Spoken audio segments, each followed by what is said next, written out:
Assalamualaikum warahmatullahi semuanya. Ketemu lagi dengan channel Giol Gamma Eksakta Online.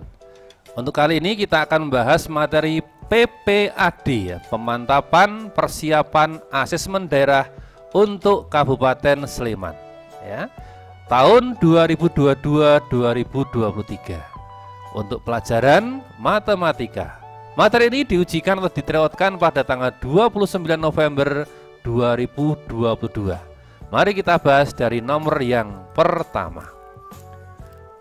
Budi membaca artikel ilmiah bahwa suhu udara turun 0,6 derajat Celcius setiap naik 100 meter. Budi hendak mendaki Gunung Merbabu yang memiliki tinggi 3.140 meter dari permukaan air laut. Pada saat hendak mendaki, Budi menerima informasi bahwa suhu di Pantai Parangtritis 26 derajat Celcius ya. Jadi ini merupakan suhu permukaan air laut 26 derajat. Nah, Budi memprediksikan suhu di puncak Merbabu adalah kita perhatikan keterangannya, suhu udara ini akan turun 6 derajat Celcius setiap naik 100 meter.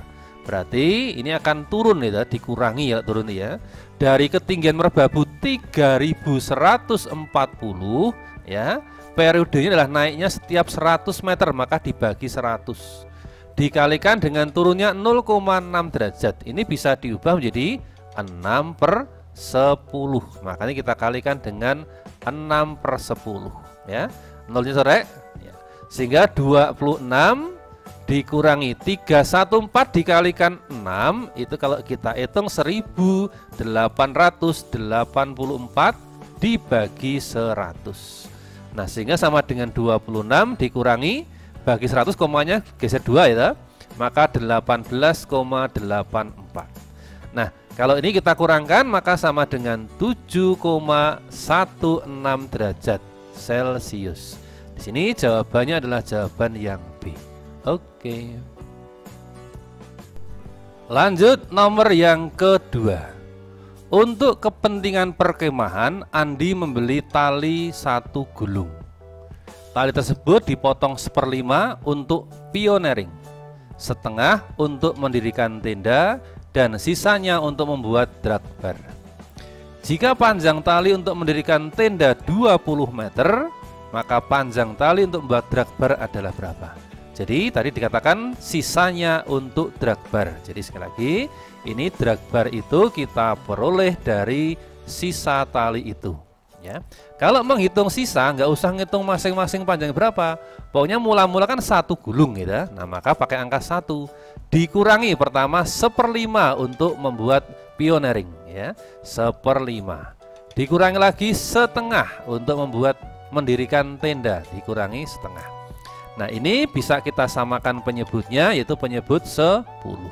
1 kan 10/10, 1/5 itu adalah 2/10 ya, min 2, setengah itu sama dengan 5/10. Nah, 10 kurangi 2 kurangi lagi 5, hasilnya 3/10. Inilah yang dipakai untuk membuat drag bar. Nah, sekarang kita akan mencari berapakah panjang yang dipakai drag bar itu. Nah, kalau kita mencari panjangnya, panjang yang dipakai untuk membuat drag bar ya perbandingan ini 3/10 ini. Sedangkan yang untuk tenda kan 20. Tenda itu berapa tadi? Tenda adalah setengah. Nah, maka cara mencari adalah perbandingan pecahan aja. 3/10 dibagi yang tenda adalah setengah, dikalikan panjang yang dipakai tenda adalah ini 20 meter. Nah, membagi 3/10 dibagi setengah kan bisa kita balik. Berarti sama aja dengan 3/10 dikalikan 2/1 dikalikan dengan 20.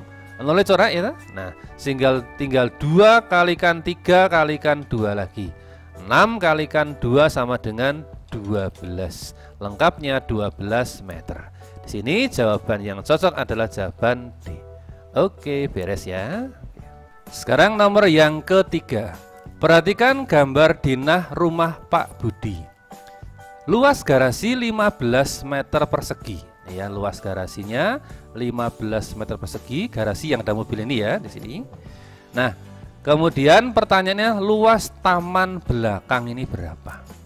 Kalau kita lihat ukuran di garasi itu adalah panjangnya 500, lebarnya 300 ya. Jadi kita tulis di sini, kita akan lihat ya, tentang garasi. Garasi ini panjangnya itu adalah sama dengan 500. Kalau gambar biasa untuk cm ya. Kalau kita bawa dalam bentuk meter jadi berapa? Nolnya hilang 2, berarti 5 meter. Lebar garasinya 300 cm. Kalau jadikan meter berapa nih? 3 meter. Oh, kalau gitu luasnya kan tinggal panjang kali lebar. 5 kalikan 3 sama dengan 15 meter persegi. Ini sudah sesuai dengan yang diketahui ya. Berarti Dina ini tanpa skala ya. Ini tanpa skala. Jadi langsung dalam bentuk angka yang sebenarnya yang diketahui itu. Nah, sekarang kita akan mencari luas taman belakang. Taman belakang yang ini ya. Yang di belakang ini bentuknya menceng. Nah, ini kita potong aja di sini. Nah, kita lihat ukurannya. Yang segini ini panjangnya adalah 300 tambah 200, 500 cm atau sama dengan berapa nih? 5 meter. Kemudian yang segini 310 berarti 3,1 meter. Kemudian yang segini ini nah ya, 300 cm berarti 3 meter. Dan yang segini ini ya, itu adalah 2,35 berarti 2,35 meter. Nah, ini kita anggap luas pertama, ini luas yang kedua. Ya. Oke, maka luas taman itu adalah luas pertama, kita tambah dengan luas kedua. Ya. Luas pertama kan panjang lebar berarti 5 dikalikan dengan 3,1 itu sama dengan 15,5. Luas yang kedua itu adalah 3 dikalikan 2,35. Ini kalau kita hitung sama dengan 7,05. Nah, luas semuanya tinggal kita jumlahkan ya, menjadi ya 22,55 atau 55 meter persegi. Di sini jawaban yang cocok adalah jawaban B. Oke. Lanjut nomor yang keempat. Bu Ani membuat masakan seblak dengan resep untuk 2 mangkok. Nah, ini ya ada kata kuncinya untuk 2 mangkok. Bahannya ada macam-macam bahannya ini ya, banyak sekali. Kemudian Andi memesan 5 mangkok. Ya, ini pesanannya Andi 5 mangkok. Di antara bahan-bahan yang disediakan Bu Ani adalah sebagai berikut. A sampai D mana yang benar? Mari kita cek nak ya. Nah, pertama jawaban yang A itu adalah tentang cabai merah. Ya, kita cek di sini ya. Untuk jawaban yang A, yang pertama cabai merah saya singkat CM. Nah, karena resepnya untuk 2 mangkok, terus ini pesanannya 5 mangkok, maka perbandingan adalah selalu 5/2 kali resepnya itu. Ya, sekali lagi 5/2 terus kali resepnya itu ada berapa? Pertama cabai merah. Cabai merah ini ya dibutuhkan di resep itu adalah 7, maka 5/2 ini kita kalikan dengan 7. 35/2 atau sama dengan 17,5. Tertulis 16,5 ini salah. Ya. Terus kita akan cek yang B. B itu pertama tentang bakso sapi. Saya singkat BS. Bakso sapi adalah 5/2. Pokoknya selalu 5/2 nih ya. Selalu gini ya. 5/2 kali resepnya. Bakso sapinya adalah ini ya, butuh 5. Maka 5/2 kita kalikan dengan 5, 25/2 atau 12,5. Ini benar. Terus berikutnya kita akan ngecek telur ayam ya. Telur ayam saya singkat TA, berarti 5/2. Kita lihat di resep telur ayamnya berapa nih? Cukup 1 butir. Maka dikalikan dengan 1. Diperoleh 5/2 atau 2,5 ya. Ini jawaban yang benar. Kemudian berikutnya kita akan mencari ruas kencur ya. Tentang ruas kencur. Itu adalah 5/2. Kencurnya dibutuhkan berapa nih? 2. Nah, maka dikalikan dengan 2. Ya, dicoret tinggal 5 buah. Nah, ini tertulis 10,5. Oh, berarti ini salah ya. 10,5 salah. Sekarang kita cek yang C. mie rebus ya, saya singkat MR. Mie rebus adalah 5/2 kali resepnya mie rebus. Berapa mie rebus itu? Oh, paling atas 1 bungkus dikalikan 1 berarti tetap 5/2 atau 2,5. Ini tertulis 5, ini salah ya. Jadi nomor yang A salah, B salah, kemudian C juga salah. Maka kalau ingin cepat ya sudah langsung jawabannya yang D. Nah, tapi karena kita belajar D, kita bahas ya. Bawang putih ya, bawang putih saya singkat BP ya. 5/2 bawang putihnya mana tadi? Bawang putihnya ada di sini. Butuh 4 siung. Maka dikalikan dengan 4. Dicorek 2, maka 5 kali 2 10 siung. Ini benar. Berikutnya sosis ayam, saya singkat SA ya. 5/2 sosis ayamnya mana sosis ayamnya? Nah, ini dibutuhkan di resep itu 2, maka dikalikan dengan 2 dicoret ya nih 5. Oh, ini benar lagi ya. Dan terakhir ruas kencur ya, RK tadi sama ya, sudah kita hitung di atas tadi, itu adalah 5. Nah, sehingga jawaban yang D inilah yang benar. Oke, lanjut nomor yang kelima. Hasil dari bentuk pangkat ini adalah, nah, kalau kita perhatikan ini ada 2 pangkat 4 masih di dalam kurung pangkatnya 5, maka pangkat ini dikalikan ya. 2 pangkatnya 4 kali 5 20. Kemudian kali 3 pangkatnya 5 ya. Kemudian yang di luar lagi ya, 2 pangkatnya negatif 20. Yang di bawah adalah 3 pangkatnya min 6. Nah, kalau pangkatnya nih pokoknya sudah sama ya, sama-sama 2 gini, maka pangkatnya tinggal dijumlahkan ya. Jadi 2 pangkatnya 20 ditambah min 20 gitu ya. Kemudian 3-nya adalah pangkat 5, di bawah ada min 6, maka dikurangi min 6. Sehingga ini sama dengan 2 pangkat 0 dikalikan 3 pangkatnya 11. 2 pangkat 0 ketemunya adalah 1, maka tinggal 3 pangkat 11 saja, sehingga jawaban yang cocok adalah yang D. Oke. Sekarang nomor yang ke-6. Hasil dari, nah ini bentuk akar nih ya. Bentuknya akar ini sederhananya gimana? Yang kita perhatikan yang pertama nih, 125 ini kita harus faktorkan, di mana salah satunya harus bentuk angka-angka kuadrat. Angka kuadrat ya mulai dari 2 kuadrat ya, 4, kemudian 9, 16 ya, kemudian 25 dan seterusnya. Pokoknya bentuk-bentuk bilangan kuadrat. Maka 125 ini kan 25 dikalikan dengan 5. Sehingga hasilnya sama dengan 6 dibagi akar 5. Nah, sekarang yang belakang nih, 25 itu di akar berapa? Ya sama dengan 5 akar 5. Nah, sehingga sama dengan 6. Akar 5 ini sebenarnya depannya ada angka 1 akar 5. Nah, 1 tambah 5 hasilnya adalah 6 ya, 6 akar 5. Nah, 6 bagi 6 habis ya, berarti tinggal 1 per akar 5. Kalau kita kalikan sekawannya, yaitu akar 5 per akar 5, biar rasional ya, maka atas kalikan atas, akar 5. Yang bawah kalikan bawah, akar 5 kalikan 5 kan ketemunya 5. Jadi ketemunya adalah 5 ya, akar 5 per 5, atau jawaban yang mana? Yang D. Ya, sekarang kita ke nomor 7. Perhatikan gambar berikut. Nah, ini adalah pola barisan bilangan. Pernyataan tentang pola ada 1, 2, 3, 4. Ini mana yang benar? Kita cek yang pertama. Banyak segi 8 pada pola ke-10 itu berapa? Yuk, kita lihat segi 8 ya. Untuk jawaban atau pernyataan 1, segi 8. Ini mula-mula ada berapa nih? Ya, mula-mula ada 2. Ya, suku pertama atau pola pertama ada 2. Kemudian pada pola yang kedua ini ada berapa nih? Semuanya ini ada 6. Ada 6. Kemudian pola yang ketiga ini ya, ada 4 kali 3 ada 12. Dan seterusnya. Kita akan mencari pola yang ke-10 atau U10.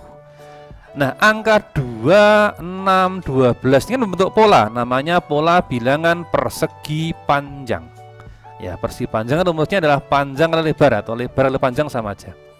Jadi 2 itu bisa kita peroleh dari angka pola pertama, angka 1 ini dikalikan dengan 2. Jadi selisih 1 ya ini ya. Kemudian 6 ini kita peroleh dari pola kedua, itu 2 dikalikan. Setelah 2 berapa? 3. Angka 12 kita peroleh dari pola ketiga. Nah, setelah 3 adalah berapa nih? 4. Maka kalau nyari pola ke-10 kan mudah sekali ya. Berarti 10 dikalikan setelah 10 itu adalah 11, atau nilainya 110. Nah, untuk pernyataan nomor 1 ini berarti benar. Sekarang yang kedua, kita akan mencari segi 4 ya, segi 4 pada pola ke-10. Nah, pada pola pertama ini belum ada segi 4-nya, maka ini kita tuliskan U1 atau pola pertama adalah masih 0. Sekarang pada pola kedua ini segi 4-nya sudah ada 2 ya, U2-nya adalah 2. Pola ketiga ini segi 4-nya ada 6 ya, berarti U3-nya ini sama dengan 6. Dan seterusnya kita akan mencari pola atau suku yang ke-10 ya. Pola ke-10 ini berapa? Lihat nih, 0, 2, 6 kan polanya mirip dengan yang pertama tadi, hanya ini startnya dari 0. Jadi 2 itu adalah 1 kalikan 2, 6 adalah 2 kalikan 3 ya. Kemudian kalau yang 0 gimana Pak? Ya ini kan sama dengan 0 dikalikan 1. Nah, sehingga kalau mencari pola ke-10 kan ini di bawahnya ya. Kalau 3 ini 2, kalau 2 ini 1 gitu. Berarti kalau 10 gimana? Ya berarti 9 dikalikan angka setelah 9 adalah 10. Maka ketemunya adalah 90. Oh, berarti nomor 100 ini jawaban yang salah. Nah, selanjutnya kita cek untuk jawaban yang ketiga ya. Ini adalah jumlah segi banyak ya. Jumlah banyak segi 8 dan segi 4. Ini adalah pada pola 10 sama dengan 210. Ya tinggal jumlah aja antara 110 ditambah dengan 90 ya. 110 ditambah dengan 90 itu ketemunya adalah 200 ya. 200 ini jawabannya 210. Oh, ini salah. Dan terakhir yang keempat adalah selisihnya. Berarti sama dengan 110 dikurangi dengan 90, ini ketemunya 20. Nah, ini jawabannya benar. Sehingga jawaban yang benar adalah 1 dan 4 ya. 1 dan 4 ini jawabannya yang B. Oke. Lanjut nomor ke-8. Diketahui barisan bilangan 2, 5, 11, 20 dan seterusnya. Pertanyaan adalah berapakah suku ke-11? Nah, kalau kita uraikan ya, ini 2, kemudian 5, 11, 20, kita lihat perubahannya. 2 ke 5 ini ditambah dengan 3, 5 ke 11 ditambah dengan 6, 11 ke 20 ditambah dengan 9. Oh, ternyata nambahnya naik 3 terus ya. Ini adalah namanya pola bilangan bertingkat ya. Ini tambah 3 lagi. Nah, kalau menggunakan rumus bisa, tapi agak panjang, lebih enak kita teruskan saja nih ya. Setelah tambah 9, maka kesini ditambah dengan 12, kemudian ditambah dengan 15, ditambah lagi dengan 18 ya, ditambah lagi nanti dengan 21, ditambah lagi tambah 24, tambah lagi 27 dan ditambah lagi 30. Nah, 20 tambah 12 kan ketemunya 32. 32 ditambah dengan 15, 47 ya. 47 tambah 18 adalah ketemunya 65. 65 ditambah 21 hasilnya adalah 86.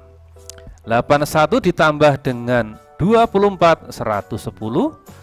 110 tambah 27 137, dan terakhir tambah dengan 30 hasilnya adalah 167. Kita lihat sukunya 1, 2, 3, 4, 5, 6, 7, 8, 9, 10, 11. Nah, inilah suku yang ditanyakan adalah 167 atau jawabannya yang C.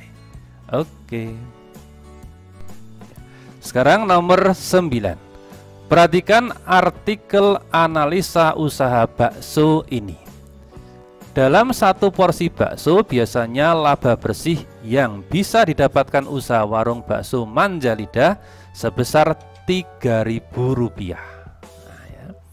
Jika dalam satu hari warung mampu menjual 70 porsi bakso, maka keuntungan bersih yang bisa diperoleh sebesar 210.000 ya, atau ini per hari ya. Diperoleh dari 70 porsi dikalikan keuntungannya Rp3.000 atau 6.300.000 per bulan ya, diperoleh dari 210.000 ini dikalikan dengan 30 hari jualan. Keuntungan yang sangat menjanjikan ya. Belum lagi ditambah dari penjualan minuman dan juga kerupuk. Sementara itu, bahan baku untuk membuat 100 porsi ya, pembuatan bakso ini mencakup daging sapi, mie, bihun, seledri dan seterusnya ya. Ini harga bahan-bahannya adalah Rp700.000.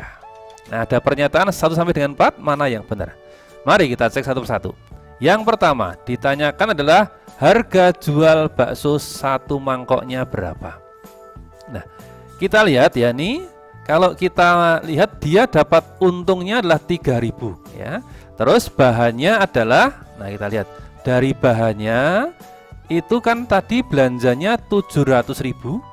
700.000 ini untuk berapa? Untuk 100 porsi ya, dibagi 100 ya. Maka ini satu porsinya itu adalah biayanya 7.000, ini bahannya. Kemudian baksonya dia dapat untung, untungnya adalah 3.000. Nah, maka kita jumlahkan inilah harga ketemu apa? Harga jual itu adalah sebesar Rp10.000. Maka nomor 1 ini jawabannya yang benar. Kemudian yang kedua, jika bakso terjual 70 porsi maka sudah mendapatkan keuntungan. Dicek yuk. Kalau 70 porsi harganya itu adalah 10.000 ya, maka penjualnya baru dapat uang berapa? 700.000. Nah, tadi belanjanya 700.000. Berarti ini belum untung, baru impas ya. Berarti nomor 2 ini jawabannya salah. Kemudian yang ketiga ya, jika terjual 77 porsi maka dapat untung 10%. Yuk dihitung ya. 77 porsi, satu porsinya harganya 10.000, maka dapat uangnya 770.000 ya. Terus belanjanya 700.000 ya, maka dia dapat untung 70.000. Nah, 70.000 ini dibandingkan dengan belanjanya berarti 70.000 dibagi dengan belanjanya 700.000 ya, dikalikan 100% ya. Nah, pasti ya. Nih, coret ya. Nolnya hilang lagi. Oke. Jadi sama aja dengan berapa nih? Iya, sama dengan 10%. Nah, nomor ketiga ini jawabannya benar. Jadi yang benar adalah nomor 1 dan nomor 3, atau jawaban mana? Yang B. Oke. Ya, satu lagi, nomor yang terakhir, nomor 10. Budi membeli sepeda motor baru dengan cara kredit. Harga beli kendaraan Rp24 juta, diangsur sebanyak 30 bulan dengan bunga kredit 1%. Pernyataan yang benar adalah ada A, B, C, D, mana yang benar. Dari sini kita hitung aja dulu yang namanya bunga ya. Bunganya itu berapa? Bunganya adalah selama 30 bulan ya. 30 bulan, 1 bulannya bunganya adalah 1%, berarti dikalikan dengan 1/100, dikalikan pinjamannya dalam bentuk harga kendaraan ini ya, adalah sebesar 24 juta ya, dicoret nolnya hilang 2 ya, maka 24 dikalikan dengan 3 itu kan 72. 72 masih punya 0 berapa nih? 5. 72 nolnya 5 itu artinya 7.200.000. Nah, tadi pinjaman adalah 24 juta. Nah, sehingga kalau kita jumlahkan ya, jumlahkan ini adalah sama dengan ya 31.200.000 rupiah. Nah, dari sini kalau kita akan mencari angsurannya ya, sekarang pertama adalah hanya angsuran pokok. Kalau angsuran pokok itu langsung aja ya, dari pinjaman adalah 24 juta itu ya, dibagi dengan bulan ngangsur, bagi dengan 30. Kan ketemunya 800.000. Nah, ini berarti jawaban yang salah. Kemudian yang kedua, angsurannya Budi ya. Kalau mencari angsurannya Budi tadi, itu berarti dari total ini ya 31.200 ini 31.200.000 itu kita bagi dengan banyak 30 bulan. Nah, dicoret nolnya ya. Ini kalau kita bagi ketemunya adalah Rp1.024.000. Nah, sudah ketemu jawaban yang B, inilah jawaban yang benar. Nah, inilah semuanya untuk tahap yang pertama ya, untuk sesi yang pertama inilah 10 soal ini sudah kita bahas semuanya ya. Insya Allah kita akan membahas berikutnya pada sesi kedua nanti adalah soal 10 berikutnya sampai insya Allah nanti sampai rampung ya. Nah, anak-anak semuanya, inilah pembahasan ASPD seperti ini. Mulai sekarang Anda harus familiar dengan soal-soal ASPD ini, harus akrab dengan ini, harus banyak tahu tentang soal ASPD ya. Nah, perlu Anda ketahui bahwa besok ASPD yang sebenarnya itulah yang buat dari tim Provinsi DIY ya, dari tim Provinsi DIY. Nah, saat ini tim provinsi sudah menyiapkan latihan soalnya. Ya, sudah menyiapkan latihan soalnya. Nah, kami dari Gama Eksakta sudah menerbitkan latihan soal itu ya. Kalau Anda menginginkan silahkan simak link di bawah ini ya. Judul bukunya adalah Siap Menghadapi ASPD ya, untuk SMP atau MTS. Silakan Anda simak di link berikut ini, silakan Anda cermati bagaimana cara belinya, di mana ya harganya berapa, semua lengkap dari situ. Nah, untuk kali ini cukup ya. Saya sampai sini, insya Allah ketemu di sesi berikutnya. Assalamualaikum warahmatullahi wabarakatuh.